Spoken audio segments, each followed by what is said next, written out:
Weakness, muscle pains, muscle cramps. చాలామంది జిమ్కి వెళ్తూ ఉంటారు, స్పోర్ట్స్ ఎంతూజియాస్టిస్టులు ఉంటారు, వాళ్ళందరూ కూడా ఈ థింగ్స్ చాలా కామన్. దాంతోపాటు వీకెండ్స్లో కొంచెం ఆల్కహాల్ కన్జంప్షన్ అవనివ్వండి, వీటి వల్ల డిహైడ్రేషన్ అయ్యి ఫెటీగ్ ఉండి మజిల్ పెయిన్స్ తగ్గక చాలా రకాలు బాధపడుతుంటారు.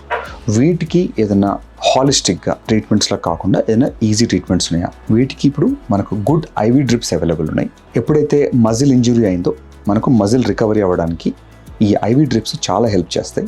ఈ ఐవీ డ్రిప్స్లో మనము యూజువల్గా కొన్ని ఎసెన్షియల్ వైటమిన్స్, తర్వాత మెగ్నీషియము, జింక్, దాంతోపాటు కొన్ని రకాల యాంటీ ఇన్ఫ్లమేటరీ సబ్స్టెన్సెస్ కలిపి మనం ఇన్ఫ్యూజ్ చేస్తాం. వీటితో ఏమవుతుందంటే కొన్నిసార్లు ఎమినో యాసిడ్స్ కూడా, వీటి వల్ల ఏమవుతుందంటే మజిల్ రికవరీ ఫాస్ట్గా అయ్యి త్వరగా రికవరీ అవుతారు. యూజువల్గా ఒక 1 వీక్ 10 డేస్ పట్టే ప్రాసెస్ యూజువల్గా ఒక 1-2 డ్రిప్స్లోనే ఇన్స్టెంట్గా రికవరీ అవుతారు. ఫాస్ట్గా ఎనర్జీ గెయిన్ అవుతుంది. ఎవరికన్నా ఇట్లా మజిల్ వీక్నెస్, ఫెటిగ్తో కనుక మీరు బాధపడుతుంటే ఒక్కసారి ఒక 30-40 మినిట్స్లో అయిపోతుంది ఇది. దీనివల్ల ఎటువంటి సైడ్ ఎఫెక్ట్స్ ఉండవు. దీంతో మజిల్ రిపేర్తో పాటు మీ ఇమ్యూన్ సిస్టమ్ కూడా బూస్ట్ అవుతుంది.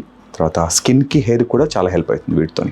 సో ఇలాంటి రకరకాల ఐవీ డ్రిప్స్ మనకు అవైలబుల్ ఉన్నాయి. ప్రతి దానికి మనకు we have a solution in ivy drips. Fast treatment కోసం ఐవీ డ్రిప్స్ ఏంటి అడ్వాంటేజ్ అంటే రిపేర్ రిజల్ట్స్ చాలా ఫాస్ట్గా అయిపోతాయి. మనకు ఇన్స్టెంట్గా మనకు ఎనర్జీ బూస్ట్ అవుతుంది. సో బై మార్నింగ్ వస్తే బై ఆఫ్టర్నూన్ నుంచి you start feeling energised.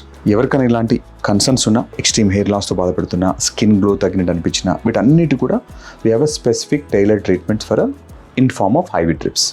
So మీకు ఇలాంటి సందేహాలు ఉంటే ఒకసారి రీడిఫైన్ కస్టమర్ కేర్ కానీ లేదంటే మీ నియరెస్ట్ డెర్మటాలజిస్ట్ కానీ కన్సల్ట్ అయ్యి ఒకసారి డాక్టర్ కన్సల్టేషన్ చేసిన తర్వాత మీ కండిషన్కి ఏది సూట్ అయింది అనేది వాళ్ళు స్పెసిఫిక్గా టైలర్ చేసి మీ ట్రీట్మెంట్ సెట్ చేస్తారు.